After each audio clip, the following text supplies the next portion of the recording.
Hello, everyone, and welcome back to Talk Emma. I'm Emma. And I'm Jack. Hello, everyone. So happy to be here today.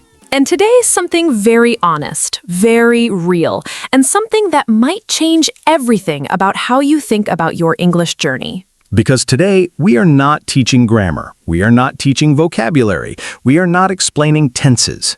Today, we are talking about the real reasons most English learners feel stuck and 3 simple changes that fix almost everything. 3 changes, that is all, and 90% of most learners' problems solved.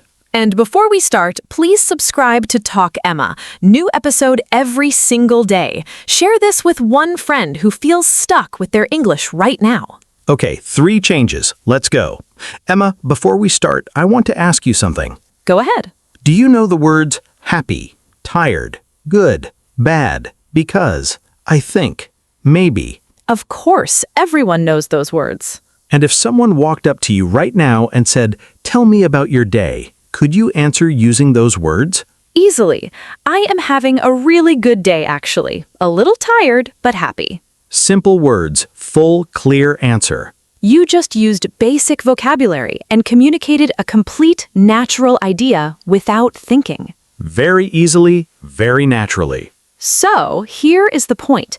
Most English learners already know enough words to have basic conversations. But they still cannot speak fluently. Which means vocabulary is almost never the real problem. And if not vocabulary, then what? 3 problems, 3 changes, 90% of your English struggles solved.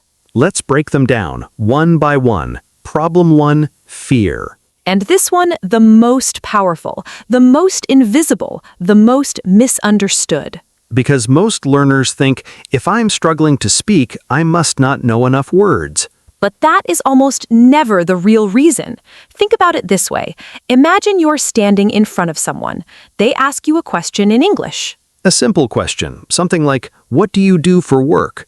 You know the words. You know I, work, office, company, every day. Simple words, all there, already. But something happens. Your heart beats faster. Your mind goes completely blank. And nothing comes out. That is not a vocabulary problem. That is fear doing its job. Fear builds a wall between what you know and what comes out. Your vocabulary is on one side of the wall. Your mouth is on the other side. And fear sits right in the middle, blocking everything. And fear looks different for different people. For some, fear of making grammar mistakes. What if I use the wrong tense? What if my sentence is not correct? For others, fear of sounding strange. What if my accent is too strong? What if they do not understand me? And for many, fear of being judged. What if they think my English is bad? What if they laugh at me? All completely understandable, all completely human. But all keeping you stuck, not your vocabulary. And the change? The fix? You cannot wait for fear to disappear and then start speaking. Because it doesn't work that way. Fear does not go first. Speaking goes first. Think about it like learning to swim. Nobody learns to swim by standing next to the pool, reading about swimming, studying swimming techniques. You learn to swim by getting in the water, even when it feels uncomfortable, even when you swallow water sometimes, even when it's not perfect. And every time you get in, you become slightly more comfortable. And slightly more confident. And one day you realize you're swimming, naturally, without thinking about it. English works exactly the same way. Speak now, even when scared, even when not ready, even when imperfect. Because every conversation you have, scared or not, breaks one brick out of that wall. And gradually, the wall gets smaller and your English gets stronger. And here's something very important. Even native speakers make mistakes. Even very confident people freeze sometimes. Making a mistake does not mean your English is bad. It means you're brave enough to try. And brave enough to try is the only thing that moves you forward. Change 1. Speak now. Not tomorrow, not when you feel ready. Now. Emma, can I share something? Of course. When I was learning my second language, I prepared for months before speaking to anyone. Months? Months. I studied, I prepared, I waited until I felt ready. And when you finally spoke? I froze completely. The person asked me a simple question and I just stood there, smiling, saying nothing. All that preparation. All that preparation and the smile was the only thing that came out. And what did you do after? I went home and spoke to my mirror for 20 minutes every day for 2 weeks. And did it help? Enormously, because I was practicing speaking, not just studying. And that is exactly the point. You cannot prepare your way into speaking. You can only speak your way into speaking. That is perfectly said. Thank you. Okay, problem 2, patterns. And this one surprises most learners, because most learners think, If I study enough grammar, I will be able to speak. but knowing grammar is completely different from having language ready. Think about it this way.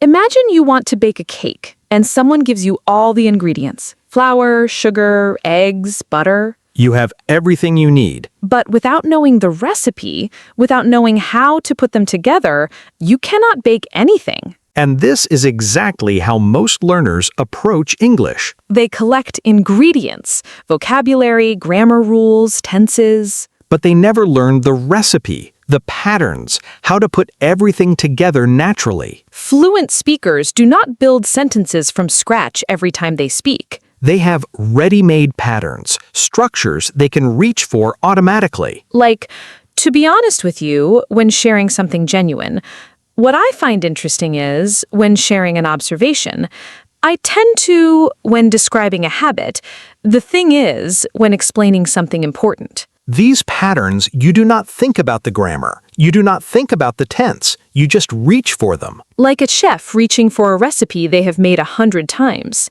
No thinking, just doing. And the change? Stop just studying grammar. Start learning patterns. Ready-made, natural, immediately usable. Pick 10 patterns, any 10, from today, from previous episodes, from any English conversation you hear. And practice them out loud every single day. Not until you understand them, you probably understand them already. Until your mouth knows them, until they come without thinking. For example, right now, say this out loud. To be honest with you, I find speaking English really challenging sometimes. Say it again. To be honest with you, I find speaking English really challenging sometimes. One more time. To be honest with you, I find speaking English really challenging sometimes. After 5 or 6 times, your mouth knows this pattern. Your brain does not need to work hard anymore. It just comes when you need it. And that is the difference between a learner who freezes and a learner who flows. The flowing learner does not have better grammar knowledge. They have more automatic patterns, more ready-made recipes. And now, so do you. Now, problem 3, flow. And this one, the most overlooked of all 3. Flow. Not about speaking fast, not about never pausing, not about sounding like a native speaker. Flow about how naturally your thoughts connect to words and how effortlessly sentences come. Most learners translate in their head. They think in their own language first, then translate to English, then speak. 3 steps. Every single sentence, every single time.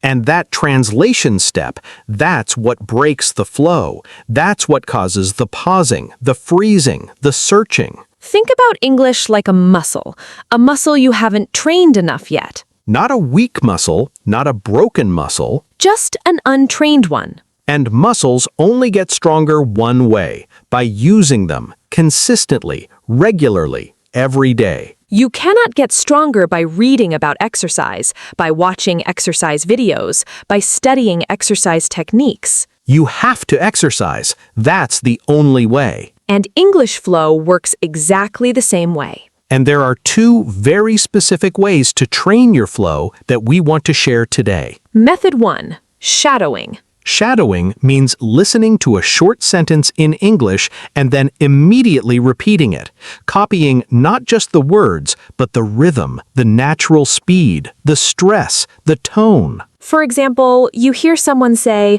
"I've been really busy lately and I haven't had much time to rest." You immediately repeat, "I've been really busy lately and I haven't had much time to rest." Copying everything, not just the words, the natural flow of the whole sentence. And what does this do? It trains your mouth muscles and your brain at exactly the same time. Your mouth learns to move more naturally, more automatically. And your brain learns to connect thoughts to words without translating first. 5 minutes of shadowing every day, and your flow changes completely, over time. Method 2, the 1-minute morning habit. And this one, the simplest, the most achievable, and surprisingly, the most powerful of all. Every morning, before you check your phone, before your coffee, before anything else, Speak English out loud for just 1 minute. just 60 seconds. Anyone can do 60 seconds. Describe what you can see around you right now. I'm in my bedroom. The curtains are open. It's a gray morning. My coffee's getting cold. Or describe your plans for today. Today I have work. I have a meeting in the afternoon. After work, I am going to cook something simple and relax. Or say whatever's on your mind. I'm feeling a little nervous today. I have something important happening, but I'm trying to stay calm. Simple sentences, simple words, out loud, every morning. And what does this do? It warms up your English brain every single day. Like warming up before sport, your body performs better when it is warm. And your English flows much more naturally when your brain has already started using it that morning. 1 minute every morning. That is the habit. And day by day, week by week, The translation step gets smaller, the pause gets shorter, the flow gets stronger. You're just speaking. and that feeling is what we call fluency. Now, one complete natural conversation, all 3 changes in action. 2 friends. One has just had a breakthrough moment with their English. Emma, something happened last week that I cannot stop thinking about. What happened? So I was at a family dinner, and my cousin brought a friend who only speaks English. Oh, how did that go? 6 months ago, I would have completely avoided that person. Fear would have taken over. I would have smiled, nodded, and said absolutely nothing. But this time? This time, I just started talking. Simple sentences, simple words, nothing complicated. And how did it feel? To be honest with you, my heart was beating very fast at the start. But you kept going? I kept going, and after about 5 minutes, something relaxed inside my head, and the words just started coming. That's exactly what happens when you push through the fear. And what helped most was having patterns ready. I didn't have to think about grammar. I just reached for the phrases I had been practicing. Like what? Like, to be honest with you, I find it interesting that, the thing is, those patterns just came out automatically. And the flow? That 1 minute morning habit, I think that made the biggest difference. My brain was already warmed up, already in English mode. 3 changes and 1 dinner conversation that changed everything. I can't believe it was that simple. It's always that simple. The problem was never your vocabulary. It was never your grammar. It was fear and not having patterns ready and not training my flow enough. And now you fixed all 3. And did everyone catch all 3 changes? 3 changes, 1 family dinner breakthrough. And nothing complicated, nothing overwhelming. Before we finish, I want to say something. Say it.